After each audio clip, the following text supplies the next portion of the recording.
question is that the amendments be agreed to, and I call the honourable member for Fairfax. Thank you very much, Deputy Speaker.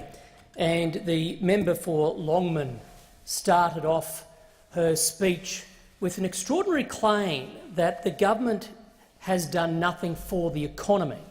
Now, like other members opposite, the member for Longman no doubt has very limited understanding of the economy.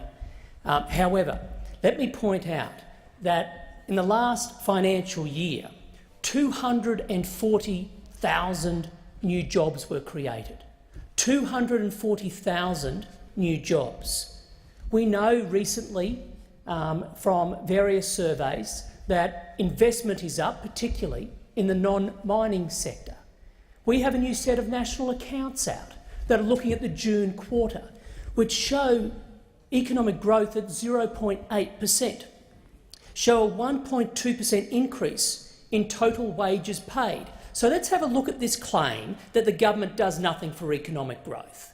Is growth up? Absolutely. Jobs, are they increasing? Absolutely. And is investment increasing? Absolutely. And I don't mind the member starting her speech with that because it's flawed, therefore, from the very beginning. And then, of course, the crocodile tears about the very bill we're speaking about today. There's no doubt the Labor Party love to talk with the word inequality, but as we have seen from the members opposite, they have chosen the wrong course. The extent to which there is inequality, the extent to which there are people in our country who are vulnerable and need help, you have a choice to make. You can be passive and watch, or you can proactively help. This bill is all about taking that second option. It is about the government proactively looking at helping the situation. And so this bill, Deputy Speaker, the Social Services Legislation Amendment Welfare Reform Bill, brings together a suite of timely reforms and fulfils a firm budget commitment to improve the welfare system, make it more straightforward and better focused on helping Australians transition from welfare to work. The Australian welfare system has, for decades, ramping up over time, achieved an enormous redistribution of wealth to provide a level of support for the welfare of individuals and families, courtesy of the Australian taxpayers sharing a significant proportion of their personal incomes. The cost of the welfare system, our social safety net, is equivalent to 90% of all personal income taxes paid in Australia. It is far and away the largest portion of federal government outlays, far bigger than expenditure on health or defence or anything else. Taxpayers, therefore, require that their government from time to time review welfare structures and methods to ensure the level of support is sustained and fit for purpose, that it is justifiable expenditure reaching those who need it and those who are indeed deserving of it. The Coalition undertook such a review of a significant element of the welfare payment system in 2014. The reforms proposed in this bill flow principally from the work of the Reference Group on Welfare Reform, led by Patrick McClure, a former head of Mission Australia, who was asked by the Abbott government to undertake a root-and-branch review of the working age elements of the welfare system. The age pension, which is the largest single welfare expenditure, was not part of that review and is being dealt with separately by the government for the same reasons, to ensure that money is appropriately targeted and spent. Mr McClure and his reference group determined that the system was indeed in need of major reform in order to better protect sustainability, manageability and fairness. They reported that ad hoc changes over time had led to, and I quote, unintended complexities, inconsistencies and incoherencies. As a result, they said, disincentives were created for people to work. The system had fallen out of step with labour market realities and community expectations in terms of the fundamental purpose of most forms of support for people of working age, to give them a significant degree of support with intent that it encourages and supports them to return to the workforce where they are capable of doing so.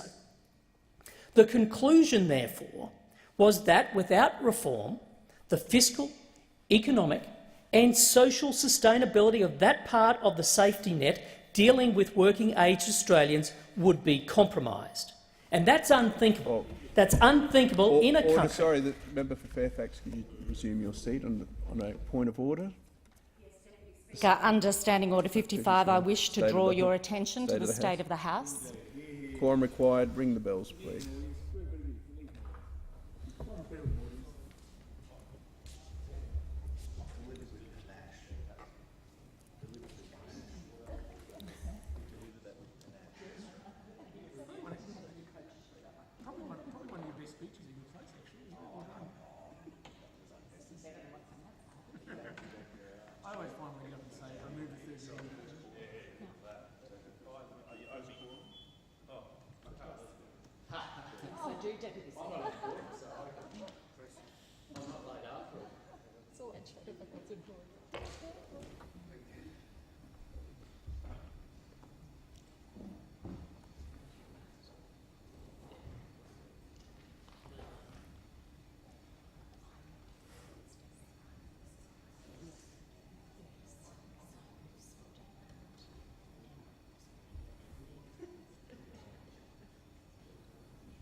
What are you worried about, Scotty? This is great. I love popping down all the time. Well, I can feel the weight falling off me. You can just get they've all got a big fatty bull up. Oh, mate. I'm not the 10th. Might have a think about it, eh?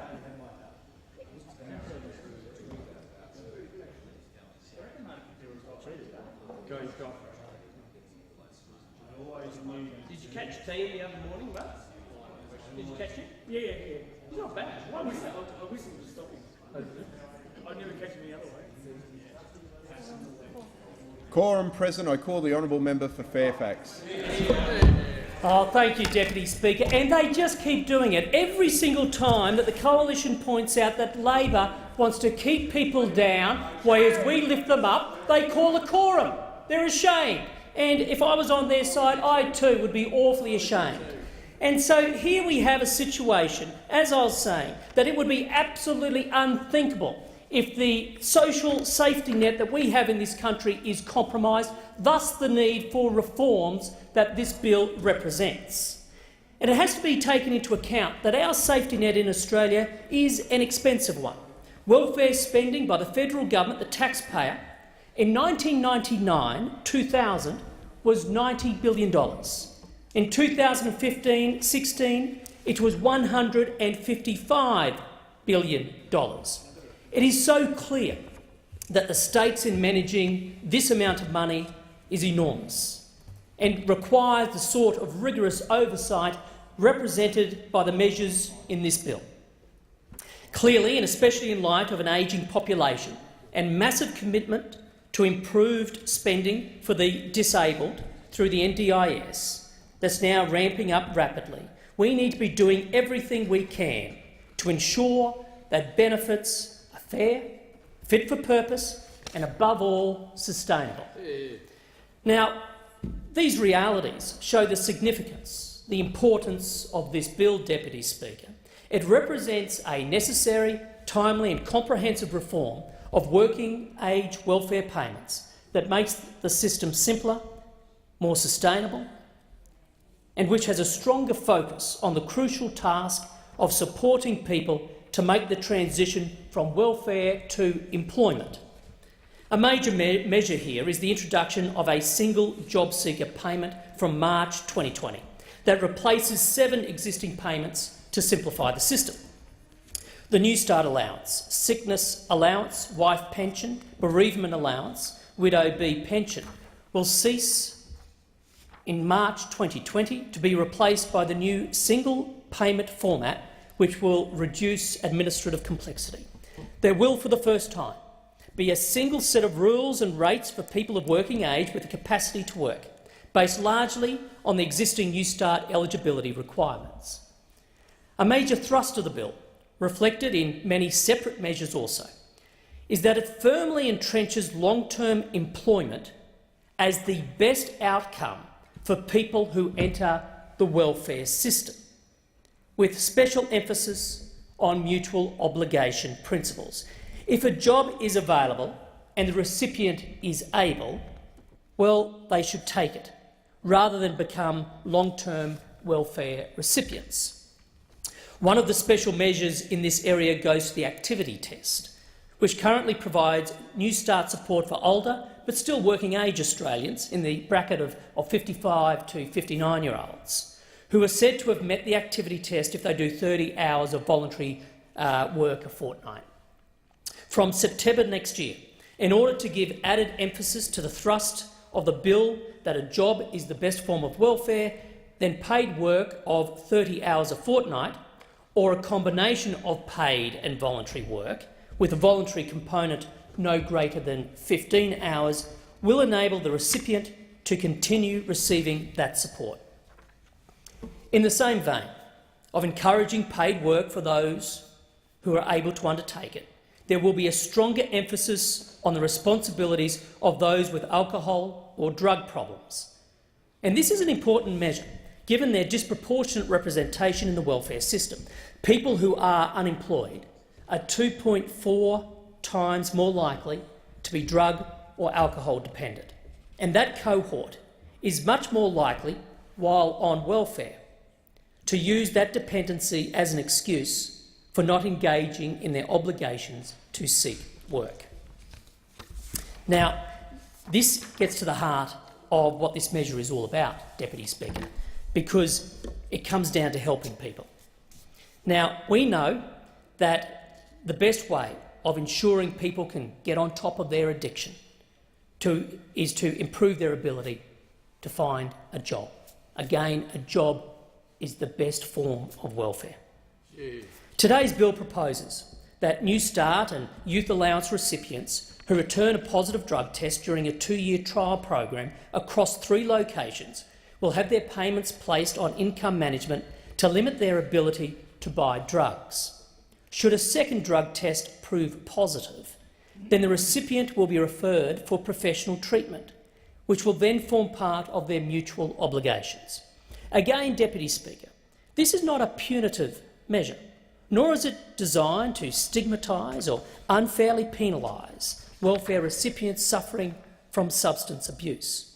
It is aimed squarely at helping those Australians held back by alcohol, held back by drugs, getting them back into the workforce for their benefit and indeed for the long-term benefit of the country and the Australian taxpayer, who can no longer simply and indefinitely fund this problem.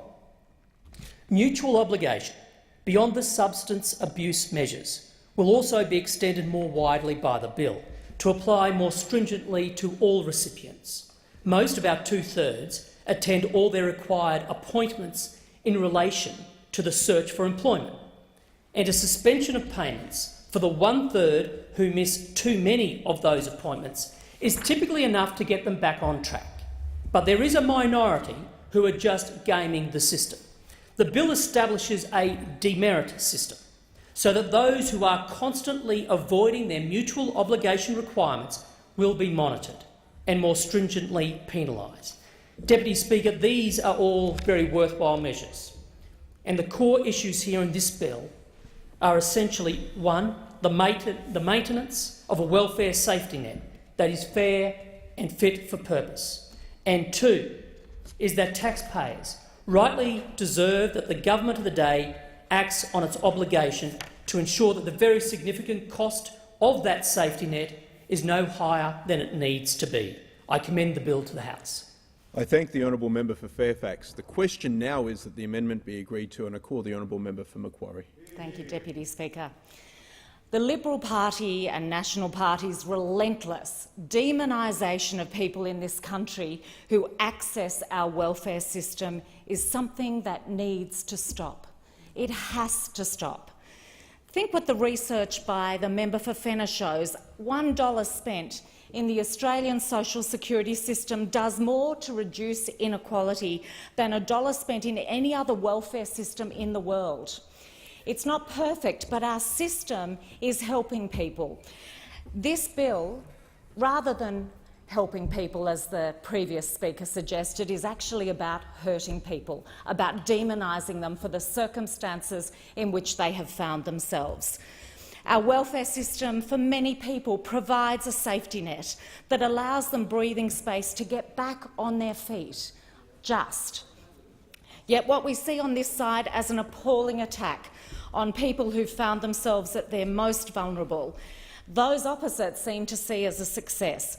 I hope that anyone who says that the government and the opposition's policies cannot be differentiated, that they're both the same, as you sometimes hear people say, I hope they're listening, because what I'm about to say shows that we are chalk and cheese. The Turnbull government is successfully creating a conversation that refers to single mothers, people with disabilities, people with mental health issues, especially chronic mental illness, older Australians, people from diverse backgrounds, people who are poor, students, carers, all these groups as dole bludgers, as leaners, as a problem to be shamed and monitored and punished at every single opportunity. They must be reminded of their place, as if the act of asking for help from the state is not humbling enough for nearly every person. Only this week I spoke to a resident of the Blue Mountains who'd recently lost his job. And while he has prospects of other work, right now he's struggling. A father of 2 children, he described for me how he'd sold off many of his possessions, exhausted his savings, and was now forced to apply for Newstart to tide him over until he finds a new job. He doesn't want to be on welfare. He wants to be self-sufficient, and I hope he will be soon. He is at possibly his most vulnerable, and we need to be treating him with dignity, not derision. Those opposite have politicised welfare for their own political gain, taking cheap shots. I wonder at their sense of invincibility, as if they are somehow of a different species, human perhaps, but a human who can't fall ill, who can't have an accident, who can't experience bad luck in life. Deputy Speaker, I wish this bill was a one-off act from the government, but their utter disrespect towards people who desperately need a leg up is in their DNA. They wanted to make young people wait 6 months before receiving unemployment payments. They reduced family payments. In fact, look at the 2014 budget or the omnibus bill from earlier this year to see their default position. And now the latest attacks. Deputy Speaker, let's start with the proposal to introduce a mandatory drug testing trial for recipients of Newstart allowance and youth allowance, which A, won't work, B, has no support from any health or medical professionals nor community organisations, C, is going to cost a lot of money, and D, won't work. Dr Marion Jauncey from the Australasian Professional Society on Alcohol and Other Drugs sums it up pretty well. She says, at a time when we desperately need money for frontline services, it's being spent in a way all the available evidence tells us won't work. We on this side are open to working with the government on genuine attempts to help people battling drug and alcohol addictions, but we will not support blatant attacks that have absolutely no basis in evidence. Despite the judgmental rhetoric from those opposite, the experts tell us this will not help people overcome their addictions. Instead, they say it will push them into crisis, poverty, homelessness and potentially crime. While there is much more I could say about this particular measure, I know it has received plenty of attention from my colleagues and will continue to. So I'd also like to look at other sections in this bill which are also awful. Deputy Speaker, one part of this bill that I don't want slipping through and going unnoticed are the proposed changes to current activity requirements for people aged 55 to 59 on income support. Under the current activity test, you can fulfil the requirements of 30 hours work a fortnight by volunteering. Volunteering is an effective way to not only contribute to our society and support great organisations so that they can continue to carry out the excellent work they do, but it gives the individual involved personal benefits. It can act as a pathway to employment. It provides vital connections and a sense of community. It enables the development of new skills and it keeps people healthy and active. Of all those things, I think the connection to other people is absolutely vital. We know that communities that are connected are resilient. Mental health is better. That's the sort of reform we should be looking for. It is ironic to me that we have a parliamentary Friends of Volunteering, yet this very measure attacks the basis on which that group operates, and that is that volunteering should be valued. LEAP is a volunteering organisation that operates in my electorate of Macquarie, and they've written to me expressing their concerns with the government's changes. One part of their letter caught my attention, and I'd like to read it to you now. They said, "Volunteering is the backbone of a robust, safe and engaged community. The benefits that it brings volunteers, organisations and the broader community deserve to be highly regarded and appreciated at all levels of government." Unfortunately, this government's proposed changes do nothing to support the volunteering industry. The changes impose a minimum of 15 hours of the 30-hour activity test for 55 to 59-year-olds to be spent on job-related or job search activities rather than volunteering. Volunteering gets ruled out for those 15 hours. Prioritising finding work would be a great option if there were jobs around. But unemployment is about twice the level in my electorate compared to the Prime Minister's seat of Wentworth, so there are too many people for the available jobs, and the over 55s are not necessarily going to be the ones chosen first. Once out of work, the length of time a person aged 55 to 59 spends looking for work is 73 weeks. That's more than a year. This compares to the overall average of 40 to 50 weeks. I've heard the government members opposite talk about a new program targeted at helping people over 50 back into the workforce, the Career Transition Assistance Program, but that isn't due to be rolled out nationally until 2020. These changes come in next year. So you explain to a currently unemployed 57-year-old where the fairness is in that. Deputy Speaker, Volunteering Australia CEO Adrian Picone has said the tightening of the activity requirements will do little to improve the job prospects of older Australians who are already disadvantaged and discriminated in the labour market. Not to mention currently that there is just one job available for every 10 people who are locked out of employment or who need more paid work. You'd think that the first step in figuring out this puzzle would be to start addressing the lack of work available.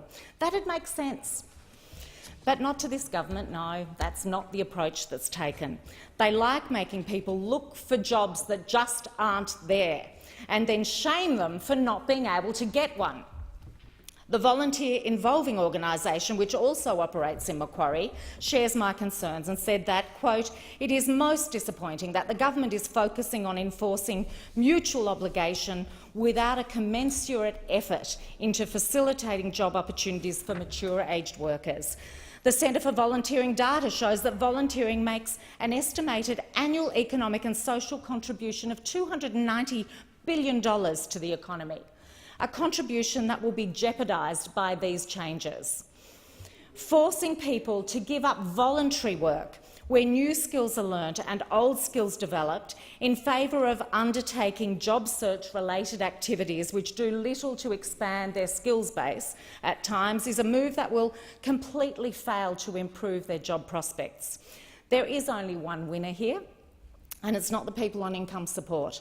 It's not the volunteering organisations. It's not even the labour market. It's not the economy, and it's certainly not the community, particularly not my community of Macquarie. The only winner here is the Turnbull government and their so-called war on welfare. It doesn't stop here, though, Deputy Speaker. The Prime Minister can't help but put his point piper fingers in a few more pies. So who else is on the list? What other ways can we demonise people? Well, the government is proposing to remove the intent to claim provision in this legislation. As it stands, people are allowed to have their claims backdated to the point where they first contacted the Department of Human Services. Now, as many of us know through our electorate offices and the experiences of our constituents, the Centrelink system is not always the easiest system to navigate, no matter who you are. Add in a few hurdles, for instance, paperwork lost in a house move. And getting that claim through can turn into a really lengthy business. People who are illiterate, homeless, children coming out of care, people who are sick, older Australians, people battling mental illness, victims of domestic violence, people living in regional and rural Australia a long way from a Centrelink office, all of these groups, understandably, may take a little bit longer to complete their applications and gather and present the required paperwork. And this government wants to punish them for that. What's more, if you're not great on a computer, you get an extra punishment. So when it's already tough, this government wants to make it tougher. Well, thank you. Let that sink in for a moment. They want to punish people's disadvantage. Deputy Speaker, I wouldn't have thought before seeing this bill that anyone in this place would target a group of people so directly for such little gain. But this government has done thoughtless and heartless things like this before, so it should come as no surprise that they're at it again. There is another group the government has in its sights with this bill. They haven't even spared people who are on income support and lose their partner. The bereavement allowance is a short-term payment that supports people when they lose their partner, and it's paid for 14 weeks at the rate of the age pension and subjected to the same income and assets test. For a pregnant woman who loses her partner, the allowance is paid for 14 weeks or the duration of her pregnancy, whichever is longer. Surely this is a simple act of compassion. But the government wants to replace the bereavement allowance with short-term access to job seeker allowance. What this means is that not only will a person who's just lost their partner have to meet a more stringent means test, but they will also receive less financial support. A grieving husband, wife or partner will be left $1,600 worse off over the 14-week period at the hands of this government. So they lose a partner and the government makes their life even harder. This is a cruel cut with no justification other than, once again, to be seen to be cracking down on welfare. This part of the bill could easily be removed by the government, and I'd encourage them to do so. One other area that really concerns me is the changes that take away any discretion around penalising job seekers who fail to attend job service appointments or employment without reason. So, this might be a job seeker who's found to have failed to start a job that they accepted. What anyone who's faced unemployment needs is support in those early days of a new job. The longer you have been unemployed, the harder it can be to take that first step. Their self-confidence has already taken a battering. I can't imagine that anyone wouldn't have a level of anxiety in that situation. And when you throw in a level of mental health issues that we know our society faces, these are punitive measures that are the least helpful device, and there needs to be discretion around these measures. Deputy Speaker, what we have is evidence of what I can only sadly describe as a heartless government who looks only to hurt people, not to support them. We are better than this. There are 9 more cuts to welfare recipients in these bills. They're called reform. Reform should be about improving a system, supporting people more, not making their life harder.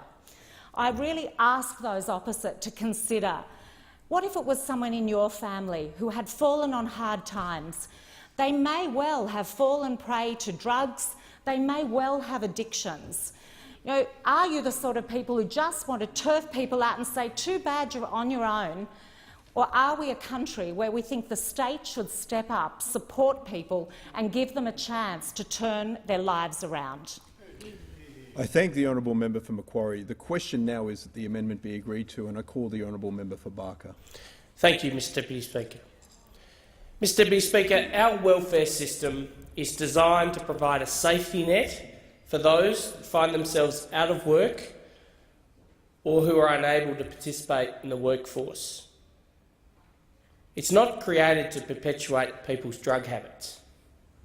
Taxpayers have the right to expect that their taxes are not used to fund illicit lifestyles. We also know that without assistance, many people with substance abuse problems can't or won't take action to help themselves. Data shows us that substance abuse is a bigger problem for people on welfare. The Australian Institute of Health and Welfare's 2013 National Drugs Strategy Household Survey shows us that those who are unemployed were 2.4 times more likely to use drugs such as methamphetamine or ice than those who were employed. While there are some existing mechanisms in place for identifying job seekers who have substance abuse issues and assisting them to seek treatment, the government is committed to trialling a new approach to tackle this very significant problem.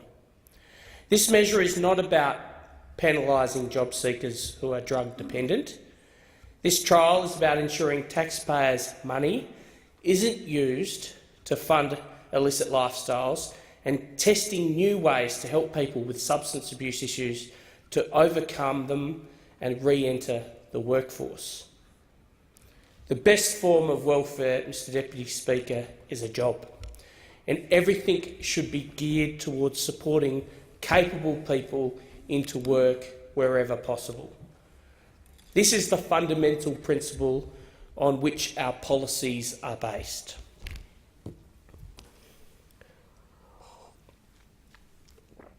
Mr Deputy Speaker, as part of the drug testing trial, the government is committed up to $10 million to create a dedicated treatment fund. Order. The member for Barker will resume. Looking forward to repeat.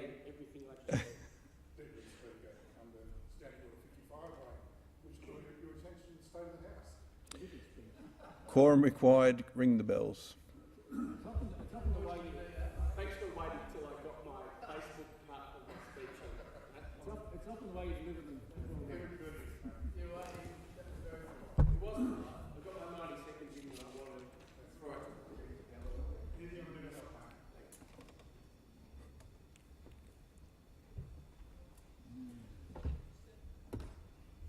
Hello, how are you?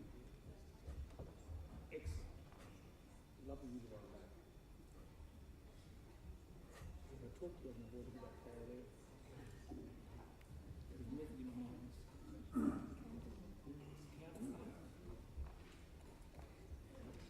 The Tasmanians count for two?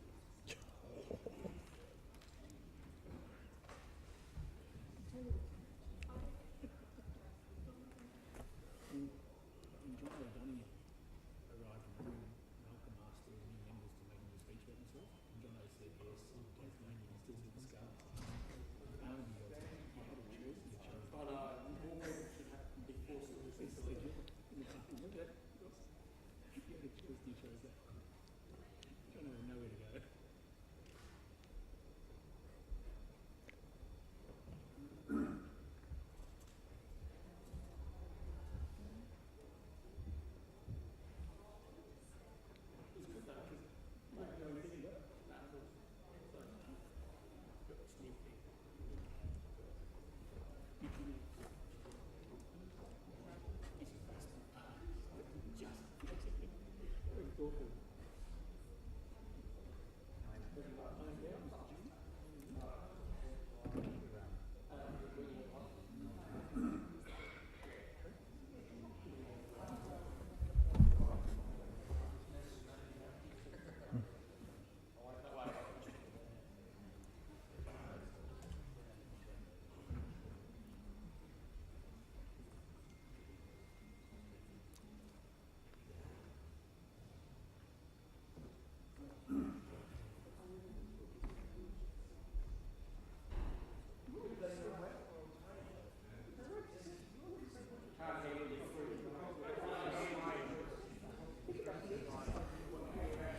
These two should bring it home.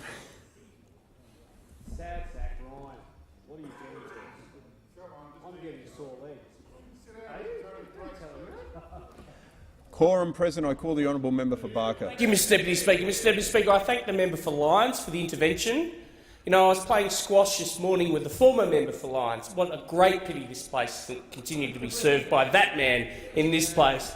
He wouldn't be worried about these trivial quorum matters that those opposite. I'm pretty confident that whilst I couldn't beat the former member for Lyons at squash, I'd be really confident I could beat the current member, and I extend that invitation at any time. I think we could sell tickets to that particular event. Now, Mr Deputy Speaker, as I was saying before, the Labor Party continued their kind of trickery that kind of is only fun to those in the House. I think those on the outside of this building would much prefer us getting on with the business of this place, including the very many students that have come today in the gallery to watch democracy in this nation at play. But as I was saying before, I was rudely, I can say, interrupted by the member for Lyons. As part of the drug testing trial, the government is committing up to $10 million to create a dedicated treatment fund. This fund will be able to provide additional treatment support in trial locations where the existing state or Commonwealth supports and services are not sufficient to meet any additional related demands as a result of the trial. So effectively, those opposite who are saying, look, we don't think it's appropriate that you should drug test welfare recipients. Now, that flies in the face of what those of us on this side believe. We think that Australian taxpayers' funds should not be going to support illicit lifestyles, and indeed people who are supported in their endeavour to look for employment should do so in a drug-free environment. But what those opposite are also opposed to is that $10 million of additional funding going into communities to provide treatment services. So I ask you to consider seriously. Imagine that you are looking in the eyes of a drug-dependent constituent of yours and you are effectively saying to them, we're not prepared to provide you with that additional support. I can't understand why you're not with us, but there you are. The specific details of the treatment fund will be determined in consultation with the Department for Health, as it should be, the primary health networks and the drug and alcohol sectors before the trial starts in 2018.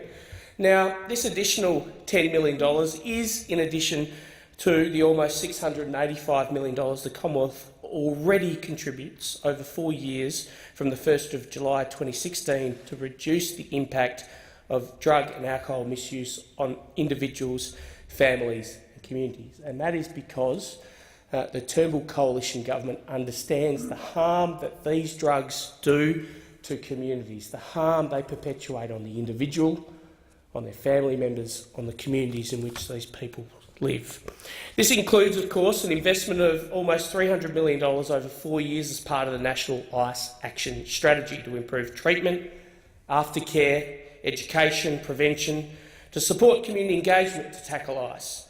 Of this investment, more than $240 million will go to treatment services and is currently being rolled out through the government's primary healthcare network and will be fully in place by the 1st of January next year when this trial starts.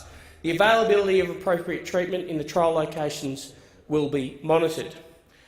The National Drug Strategy for 2017 through to 2026 calls for a balanced approach across 3 pillars of harm minimisation.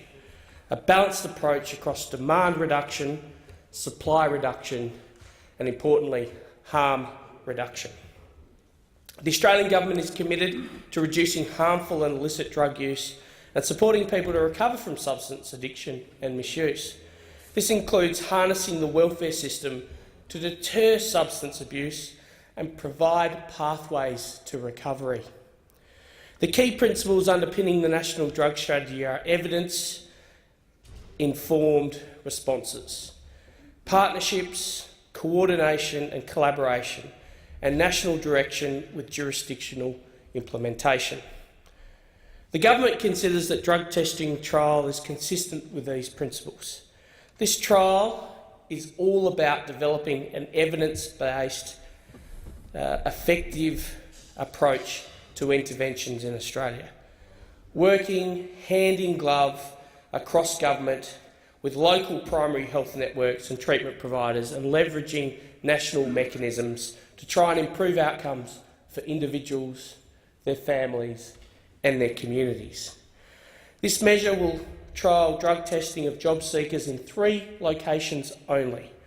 The trial will be subject to a comprehensive evaluation to build on evidence base regarding the effectiveness of this kind of intervention in Australia's welfare context, which, I remind members opposite, is a context in which you are 2.4 times more likely to be subject to illicit substance misuse.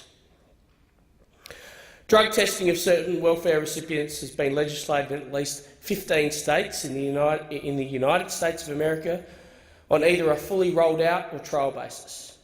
It is also conducted in New Zealand as a pre-employment option that potential employers can request. It is not uncommon for employers in Australia to require employees or prospective employees to undertake drug testing as part of their obligations to provide a safe working environment, particularly in safety-sensitive industries such as aviation, mining, transport and construction. But, Mr Deputy Speaker, I believe deeply in the maxim, what's good for the geese is good for the gander. And so can I record formally my position, which is I am perfectly comfortable from any time, indeed from now, given that we are about to legislate, hopefully, a system of drug testing in these 3 trial sites, that during the course of that trial and indeed thereafter, I am perfectly comfortable to be subject to drug testing at any time randomly, because I believe, quite frankly, that if we expect this of members of our community, then as citizens who represent our community in this place, we should be leading by example. I've said as much in the media, but I wish to confirm as much in the House. And as my wife said to me when I raised this issue with her, she said, "Tony, unless they're testing for KFC, I think you'll be okay." Thank you, Mr Speaker. I thank the honourable member for Barker. The question now is that the amendment be agreed to, and I call the honourable member for Chifley. Thanks, Deputy Speaker. Have no doubt this bill will make massive changes to the social security and job search system we have in this country. You would think that such changes as big as this will be supported by thought, proof, evidence, a tested roadmap. But as you dig into the changes itself, you see that the detail is not forthcoming, and there's very little to prove that this will actually make the job of job seekers finding work easier. And before considering all those changes in this contribution to the debate, it's important that we also consider this in the broader environment in which these changes are being brought in. Specifically, what's our labour market look like, what's unemployment like in this country, and how will these changes have an effect? You consider the labour market the Turnbull government's presiding over, and it's a weak one. While it's ticked down slightly recently, the current unemployment rate's at about 5.6%. And it's worth bearing in mind this is almost as high as the worst levels we experienced through the global financial crisis. In recent years, the link between economic growth, wages growth has been severed, which means not everyone is sharing in the benefits of the economy. In today's labour market, a significant portion of the workforce is stuck in temporary or casual jobs where they work like full-time employees but they don't get all the benefits of it. We have a growing and chronic problem of underemployment. Around 1/3 of part-time workers, 1.1 million people, say they want more hours, can't get them. Groups like Anglicare Australia, they've undertaken the Jobs Availability Snapshot, which showed that the shortage of positions available for low-skilled job seekers runs at 6 job seekers for every position advertised, 6 people chasing 1 job. That's a significant shortage of entry-level work for job seekers. You can't ignore these stats because it demonstrates how weak the labour market actually is. And the reality is the Turnbull government doesn't have and has never had a plan for jobs or putting the right supports in place to help people find jobs. It's that simple. Everything else is spin. Like, for example, what we're seeing with the government's Youth Job Parts program. This is a $1 billion program trumpeted as a solution to youth unemployment, and it's turning out to be a sham. Last week, for example, we had news of a huge breach of the system. The government only moved to correct after it became news. One young person worked up to 58 hours in 1 week in an intern placement at a Melbourne cafe. This is despite the fact the government said young people wouldn't be forced to work more than 50 hours a fortnight. One intern, 58 hours a week, instead of the guaranteed, we were told, 50 hours minimum per fortnight. That's what we were told. Another intern works for days for a company without any formal signed agreement to outline their protections and how things would operate in that firm. A program the Turnbull government says will help young people is actually seeing them work many hours above program limits without pay, and those interns government subsidised within that program. It's clear that the Turnbull government doesn't have the right protective measures in place to stop poor practices affecting young people in the program. Under PATH, the government expects young people to police businesses for the government and whistle-blow if they are exploited. These recent cases have shown young people aren't confident enough to do so and are worried about their Centrelink payments being affected if they do call out bad employers. This is a horrible position to put young Australian job seekers in. Just today, we've heard that 1,300 people have had their welfare payments suspended in connection with the PATH program, but only 413 have actually got a job out of it. The government has cut more people's payments than have found a job from this program. It's typical. More people have been punished than helped so far under PATH. Making matters worse, the Employment Minister told a newspaper 413 people had found the job through PATH, but a colleague of hers in the same place, Senator James McGrath, yesterday told the Senate 10,000 people had found jobs. They have no idea what they're doing, and they're simply fudging the numbers, only to get a good headline. What the headline should be is people actually getting good jobs out of good training, good skills development. This is the type of headline they should be chasing. They won't. Senator McGrath also said the Department of Employment would be auditing participating employers in PATH. That's the kind of monitoring the government should be doing before interns join, not after they've been caught out being exploited by employers not doing the right thing. It shouldn't take an embarrassing news story to kick this government into gear. But the Turnbull government doesn't actually care about young people or protecting them as they search for work. The program is looking more and more like an expensive rort. Besides failing to stop exploitation of young people, it's consistently failing to meet its own targets. 5 months into the program, 1,000 young people placed as interns. The program expects 30,000 in 1 year. This program started in April. It's now September. They've only had 1,000 so far. So they are going to have a massively huge task ahead of them, meeting their own targets. The job search tools aren't working themselves if you look across the broader job search program. The first, for example, the Employment Fund, $1 billion program or $1 billion fund that should help remove any barriers that job seekers are facing through training or skill development.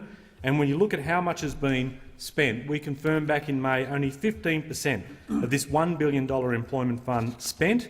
Job Active kicked off in July 2015. Theoretically, 30% of that fund should have been spent by now, and only 15% has been spent. I keep getting told that the government's made the guidelines around the fund too hard to interpret, meaning it's often best left alone by providers, and then the government pushes the blame for the underspend on the employment service providers. As with Youth Jobs Path intern program, the government wouldn't take responsibility for its own failure on the employment fund.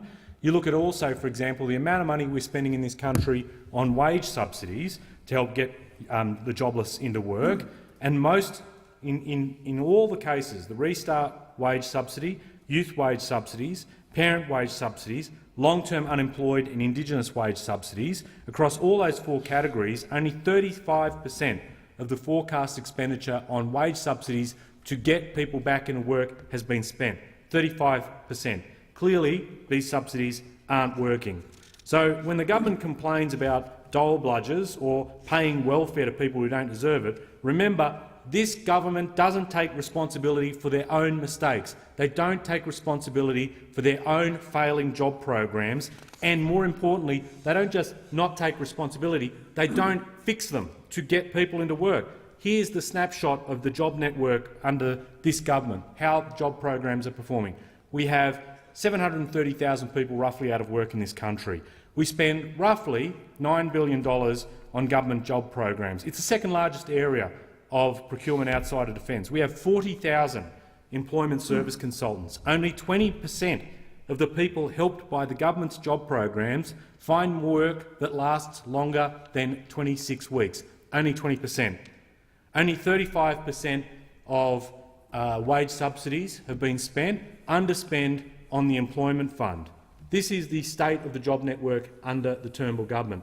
We have people like the Human Services Minister come in here saying that their idea is to get people off welfare and into work.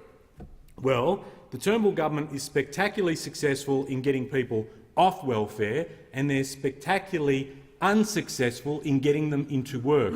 All they are about is driving them off the welfare roll and not getting them into a job, which should be the aim of these type of reforms. It's about hammering the jobless, it's not about helping them get work. And let's look at some of the schedules in this legislation that are being considered by the House directly related to employment and affected by this labour market and the failures of these job programs.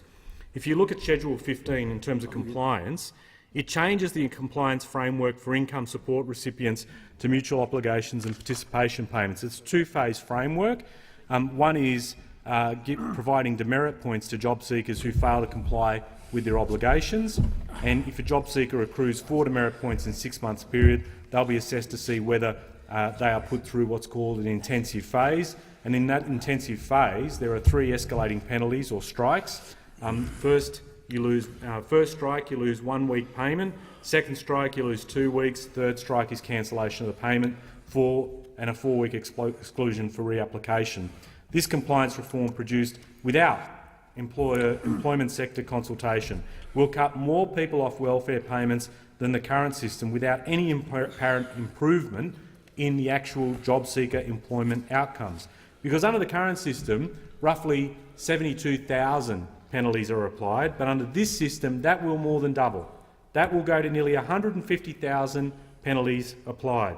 And despite him introducing suspensions for the first 4 demerit points to allow people to reform their behaviour before receiving a financial punishment, the system is going to see more people lose payments than ever before, because the waivers and discretions that are provided to the Departmental Secretary and delegated authorities will be largely removed from the system.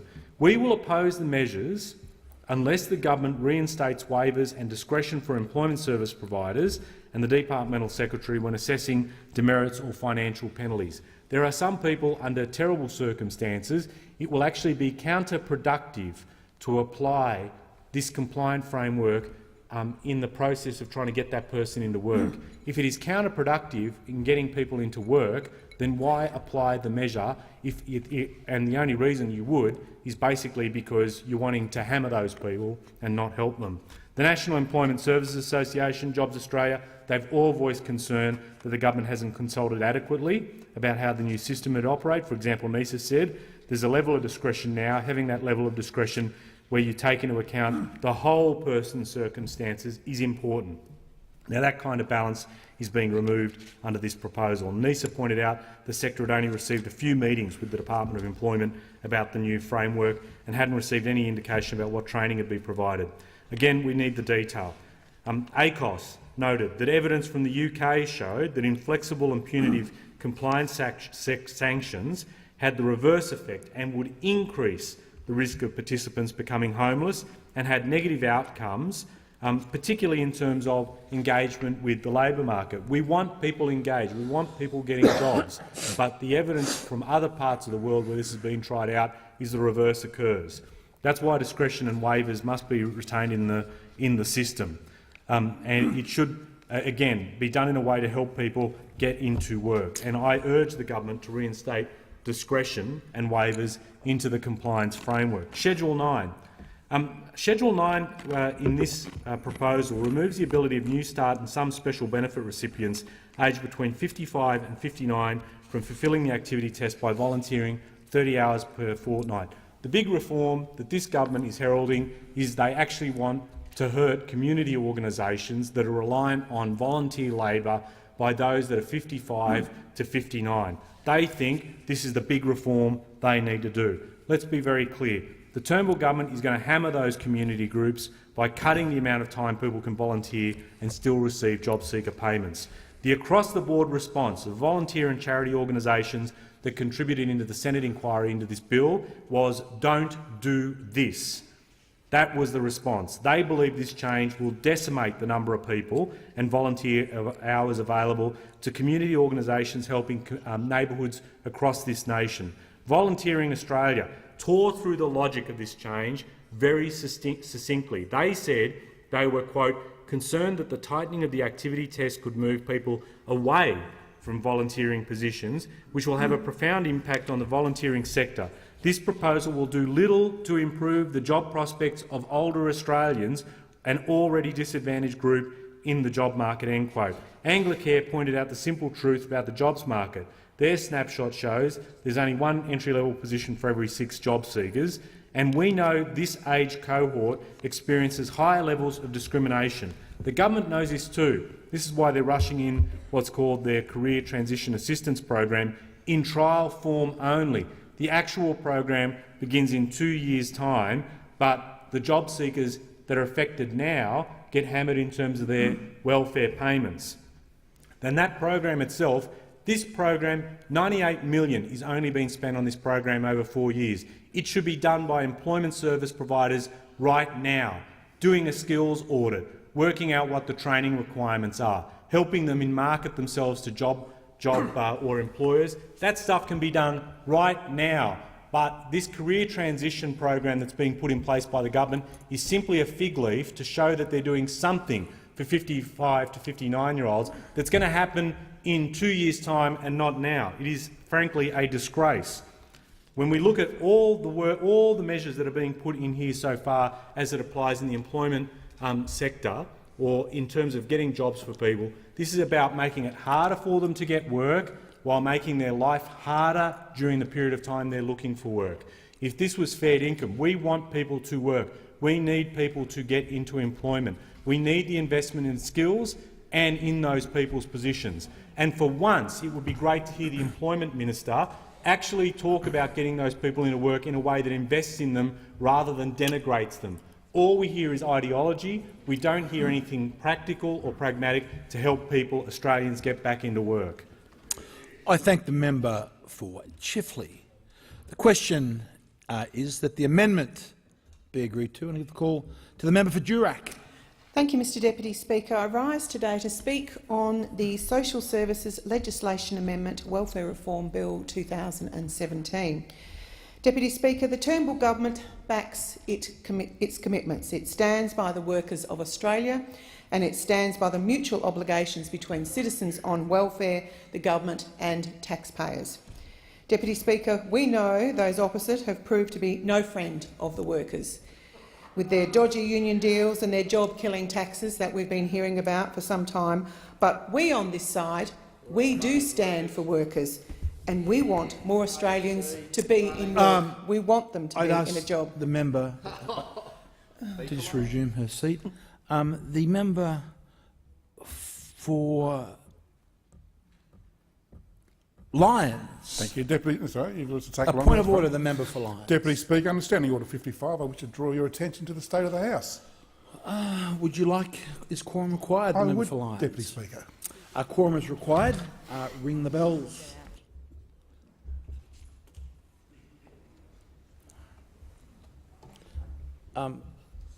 My understanding is that you can't leave once quorum has been called.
Thank you. Thank you.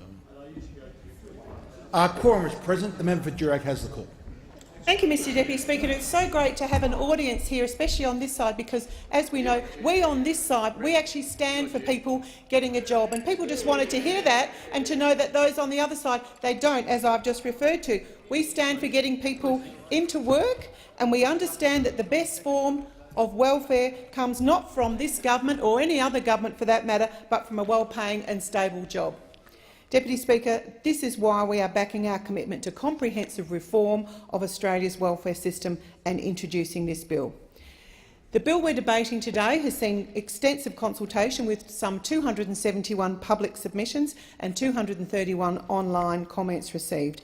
The reference group has met with 160 organisations across all capital cities, and consultation has taken place with government departments, state and territory governments and also welfare groups. The development of this bill has taken legal advice into account to ensure that it is consistent with privacy laws, with disability discrimination laws and with human rights obligations. This bill contains an integrated suite of measures to deliver a simpler and fairer welfare system, Deputy Speaker. This bill provides savings, increases simplicity and allows for a stronger assurance of the mutual obligations that those on welfare in this country abide by. Most importantly, Mr Deputy Speaker, it focuses on supporting people into work. That should be the ultimate goal of our welfare system, Mr Deputy Speaker, and that is what the Australian public taxpayer expects. Included in this bill is legislation to introduce a new job seeker payment from the 20th of March 2020, which will replace some 7 existing payments. Deputy Speaker, this new payment will replace the New Start allowance, sickness allowance, wife pension, bereavement allowance, widow B pension, widow allowance and the partner allowance. Achieving all of this, Deputy Speaker, will aid simplicity, making our welfare system more accessible, more sustainable and smoothing the delivery of its services, which is what the taxpayer and also those who receive welfare expect from the government. And this will help not only the Centrelink customers but also its staff. This bill also provides for a faster connection to employment services, commencing on the 1st of January 2018. Faster connection to employment services, of course, means faster employment, Mr Deputy Speaker, and who doesn't want that? This bill will introduce measures to address substance misuse by welfare recipients. To do this, it will remove exemptions from mutual obligation requirements for those with drug or alcohol-related reasons. This will also tighten regulations relating to excuses considered reasonable for non-compliance with obligations. But that's not all that this bill does, Mr Deputy Speaker. This bill provides for a comprehensive restructuring of their entire welfare system, including the introduction of a points-based demerit system for job seeker compliance. This strengthens the penalties for persistent and deliberate non-compliance, but will have no effect, Mr Deputy Speaker, on those complying with their job seeker obligations, which is the way it should be. Mr Deputy Speaker, we do not believe in punishing those who only want a fair go. I think all Australians would accept that.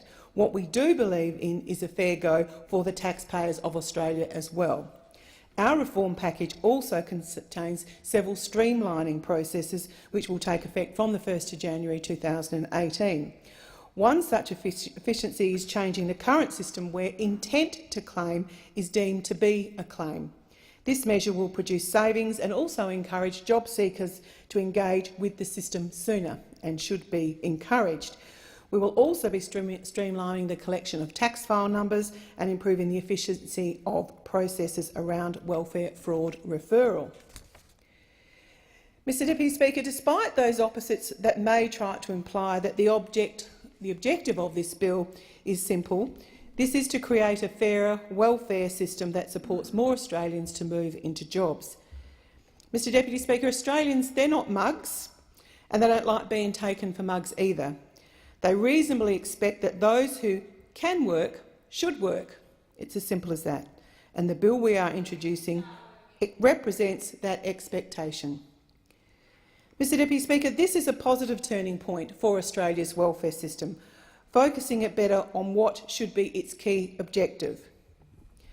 Nobody wants to demonise those on welfare, Mr Deputy Speaker, and this is not some mean-spirited act on this side of the House.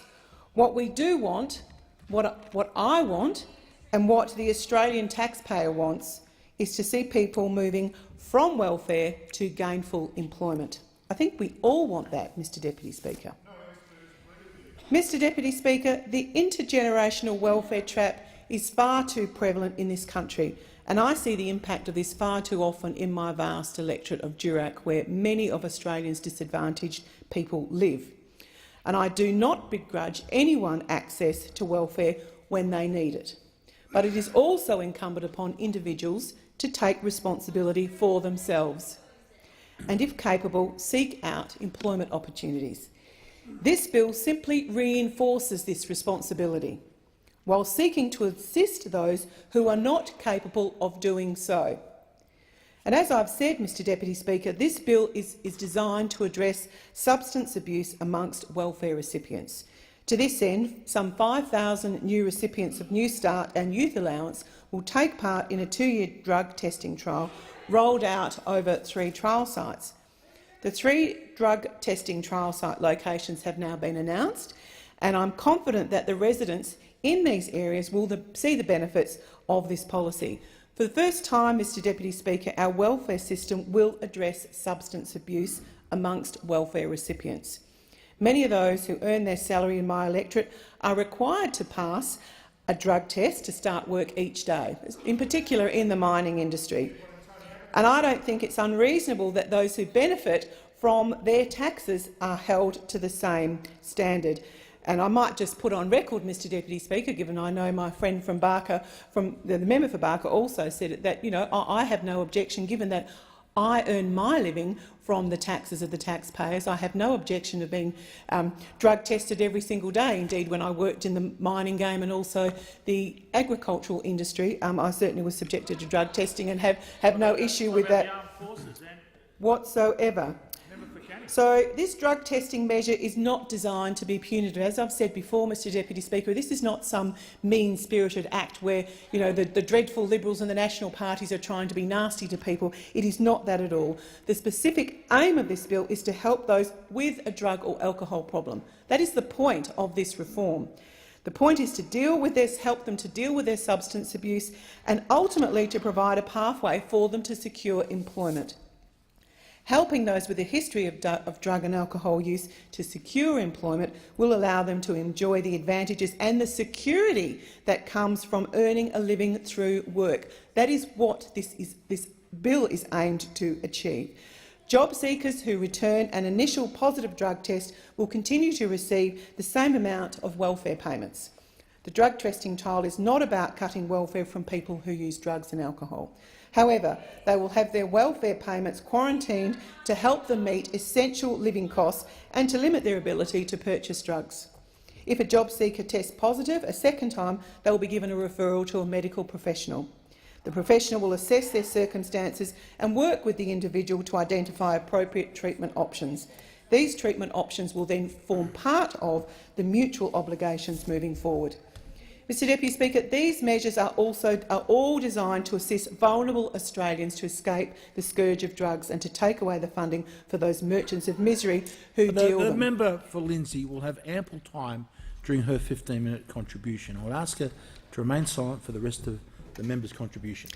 Thank you, Mr Deputy Speaker. This government has already committed nearly $300 million to support the National Ice Action Strategy as part of a total commitment to nearly $685 million aimed at reducing the impact of alcohol and drugs on communities, on families and on individuals. And in late June this year, we saw the WA Police raided dozens of houses in the Kimberley and issued some 82 charges relating to drug possession and distribution. The Kimberley District Inspector, while not commenting on the specific quantities of drugs found, confirmed their impact would have been devastating if it had hit the streets of the Kimberley. So anyone with a basic understanding of economics, and clearly on this side of the House we know all about that, we know that the best way to reduce supply is to reduce demand. And if this bill can go some way to putting drug dealers out of business, and it will, Deputy Speaker, it will have that impact, then it should be supported wholeheartedly. I just wanted to note that the long-serving, who's now retired Police Commissioner, Carl O'Callaghan in Western Australia, recently wrote on the need for welfare reform and the potential for the benefits that it can bring. And on July 1, he penned a piece in the West Australian talking about the cashless welfare card, how that will save kids and save families. And although this is not about the cashless welfare card, I want to take the opportunity to place on record, and my good friend the member for O'Connor is here in the House now, to acknowledge that the third trial site for the cashless welfare card is in Kalgoorlie and the surrounding areas. Kalgoorlie is my hometown, so I know the people there are very grateful to the member for O'Connor and for Minister Tudge for their work in bringing the card to the goldfields, and I'm quite sure that that card is going to change lives and is going to turn around many of those families who are in desperate need of help. I shall end there on that note and say I commend this bill to the House. I thank the member for Durack. The question is that the amendment be agreed to, and I give the call to the member for Lindsay. Thank you, Mr Deputy Speaker, and I am very keen to give my contribution following the member for Durack's disgraceful comments about people on this side of the House and that this measure is not punitive. I rise to support Labor's position on this bill and in doing so place on record my concerns about the efficacy of these measures that the government is trying to implement. As usual, this proposed legislation is a reflection of all the hallmark traits that we have of this government: lazy, incompetent of consultation and only interested in punitive measures which are based on popular opinion, not research, fact or professional input. Just a bunch of born-to-rule, judgmental MPs who sit around their fancy yachts casting aspersions over the lives of young people who are unemployed. They come in here with their mates at the Daily Telegraph making fun of, ridiculing anybody and demonising anybody who hasn't made it by their standards. Anyone on a disability pension is given a front-page splashing, a front-page treatment on the Daily Telegraph, given scornful looks dragged across the front pages, demonising their very existence. How dare they have a disability? Then, with all of the Christian values that we hear espoused over there, they judge anyone who happens to be unemployed or need the support of our social security safety net, claiming it's their own fault that getting a job is somehow the rite of passage and that jobs are easy to come by. Well, Deputy Speaker, I'd like to hear just one of them, just one, come in here, the hypocrites on the other side, into this place and tell the real story about employment in this country. Just one. There is one would be a good start. The reality is that there is one job for every 7 Australians. In my part of the world that I'm proud to represent, we have one local job for every 200 people. It's called the jobs deficit, and I would implore anybody to visit my office and get a copy of the report. And I want to read the reasons why we have such a deficit. What's more, we have a proposal to make our community even more populated by 2050 without any real action or ability or commitment to delivering new jobs. We might hear the Minister for Infrastructure talk a big game with the Western Sydney Airport on jobs. However, the reality is that these are pie-in-the-sky jobs figures based on nothing more than a dream, dreamed-up figures that are nothing more than empty promises. So here we have, in Australia, this government hell-bent on punishing people who are desperately seeking employment, a government that refuses to take any responsibility for the inequity facing our communities, and a government that is too lazy to do anything about creating meaningful employment, just further casualisation. A government that rips $17 billion out of school education, rebrands it as Gonski 2 and says money in education doesn't equal better outcomes. Well, I believe in unicorns and fairies, and for some time, for a third of my life, I believed in Santa. However, it's a stretch for me, Deputy Speaker, a stretch even for me, to think that thin air is going to improve our educational outcomes, which Dada, the member for Durack, might like to know, leads to poor outcomes in employment. With the background I have in my professional life, I can tell you it will not. They won't address falling wages. They want to cut the wages of anybody who relies on penalty rates. They won't invest in TAFE. And in fact, apprenticeships have fallen by 37% under this government in my community. Now, when it comes to the falling wages and the penalty rates, have we seen the government's modelling on the cost to the welfare system of those people who are reliant on penalty rates? No, we have not. And what about the tertiary sector, stripping millions of dollars out of universities, and the university in my area, who support some of our lowest socio-economic students, will feel this the most? So let's just recap where we are. Lazy government, tick. Won't invest in jobs, keeps promising the earth on invisible jobs in Western Sydney that won't be built until 2025, not relieving any of the unemployment pressures now, tick. 1 job for every 7 Australians, tick. Western Sydney, 1 job for every 200 residents, tick. This government's cuts $17 billion out of education, tick. A government that has voted to cut the wages of 700,000 Aussies through the slashing of penalty rates but not telling us how we're going to pay for it, tick. Drop the number of new apprentices being trained in Western Sydney, 37%, tick. And now they're coming after the university, who have many students who are the first in their families to go through and train at a tertiary level, tick. This is an exceptionally poor track record for a government to preside over who promised jobs and growth. None of those things that I mentioned say anything about jobs or growth. So what's the government's response? What is the response of the people opposite doing about this? Are they being agile and innovative? That was a key term coined by the Prime Minister, to create more jobs. The jobs of the future, perhaps? Nope. Are they investing in training and skilling up young people? Also no. And of course they are just interested in punishing the vulnerable young people who are in receipt of our social security safety net. They are taking zero responsibility in the part they are playing to create and perpetuate joblessness. Schedule 12 of this legislation and the proposed establishment of a drug testing trial would see 5,000 people on New Start and Youth Allowance randomly selected to pee, to spit or to have their hair pulled out to be drug tested, all of which is still up in the air. Because, of course, if you're unemployed and on welfare, of course you are also on drugs. How could we be so remiss to miss that linkage? How could those two things not be intertwined? How could those two things not be inextricably linked? What is this government saying to all of the people who are in receipt of welfare? You're using drugs. What is the government saying to all Australians who are not in receipt of welfare but sitting on the judgmental benches? Anyone on welfare is also on drugs. Professionals with over 20,000 years of combined experience have all come out to condemn these actions, and it is a shame that the member for Durack has left. But I do see the member for Tangi over there who might want to take particular notice of what I'm about to say. They have all stated that this will do more harm than it will do good, and, Mr Deputy Speaker, it will. Imagine the effects of being judged by an entire nation, told that simply because you need the help and support from Centrelink that you are a drug user.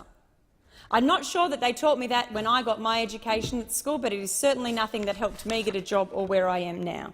It is of no surprise to me that 1,000 individual practitioners, including the boss of the AMA, Dr Michael Gannon, have all rejected this idea and have been speaking out against it. These are professionals, not MPs who come in here with opinions, but people who are trained in this space. Now, do not misquote and do not mistake me as not being in favour of supporting people who live with addiction. It is well read into the Hansard my own family's experience of someone who continues and was addicted at the time of my birth, being raised and my adult life. I fully support any initiatives that will help, and I underscore the word help, people who live with addiction. I support initiatives that have sound research, sound practice and sound support, not on-the-hop, lazy, opinionist policy that will do nothing more than stigmatise those who need that the least. I watched and I continue to watch the effects of addiction close up, firsthand. I've seen the deep impacts of what living with addiction does, and there is nothing, Deputy Speaker, nothing that is punishment enough for the torment that is living with addiction. I have watched a man lose his job, his family, his home, his freedom and his friends. A good man without addiction who would give you his kidney. People who are addicted do not need punitive measures like this one that the government's proposed. They need practical ones, rehabilitation, support services and a clear way forward. This government is asking a whole section of our community to take the blame for their own incompetence, a section of society that should have had the opportunity to an education, training and support throughout their life, and they are taking punitive steps to hinder their ability to get a job, in the main by not providing anything more. Then they are saying to those who do rely on welfare to support their habit, and I understand that there are some whose addictions will be funded by Centrelink, that we will punish you and push you into life of further disadvantage to fund your habit. I do not accept that this is sustainable, that is suitable or it is the best practice. It is certainly not the best use of the public resources that we have at our disposal as MPs to help them. and I include at our disposal are those 1,000 professionals with 20,000 years of combined experience at our disposal. The Prime Minister has got his legislation all mixed up, Deputy Speaker. This legislation isn't about love. He might be confusing that with the other one he's so gloriously messed up, the one about letting people who love each other get married. That bill, however, is indeed about love. This bill, however, this one and Schedule 12 in particular, is about punishment. It's about being cruel, draconian and harming already harmed people. This bill does nothing to address the jobs deficit or anything to prevent addiction from occurring in the first place. This isn't about a race to the bottom either, because you lot already won that race a long time ago under your former Prime Minister and continue to do so under this one. I implore the members opposite to take up some time with the 1,000 professionals who understand and who are well educated in addiction about what alternative steps that they are always seeking when they come in here with their Dixes, and that might be available to them in the pursuit of actually helping people who need it and not harming them. Thank you, Deputy Speaker. I thank the member for Lindsay. The question is that the amendment be agreed to. And I call the member for Ford. Well, thank you, Mr Deputy Speaker. And we've just listened to 10 minutes or so of nothing of useful contribution to this debate whatsoever, because, as usual from those opposite, Mr Deputy Speaker, it's a culture of complaint, whinging, whining and putting no practical solutions on the table. Mr Deputy Speaker, once again we see those opposite put no practical solutions on the table. And I'm proud, Mr Deputy Speaker, to stand in this chamber today and speak in support of this particular bill. And as a member of this parliament, Mr Deputy Speaker, somebody who is having a trial in my electorate in the city of Logan. And I want to start today by directly addressing some of the criticisms from those opposite. And I ask a couple of simple questions, Mr Deputy Speaker. Do you support struggling families or do you not? Do you support struggling families or do you not? It is a simple question, Mr Deputy Speaker, but it goes to the very heart of what is being discussed here today. This government is proposing a bill with a wide range of reforms to our welfare sector. But the most important thing, Mr Deputy Speaker, is that these changes are designed to support those living in hardship and to help them ultimately break free of the cycle of welfare dependency.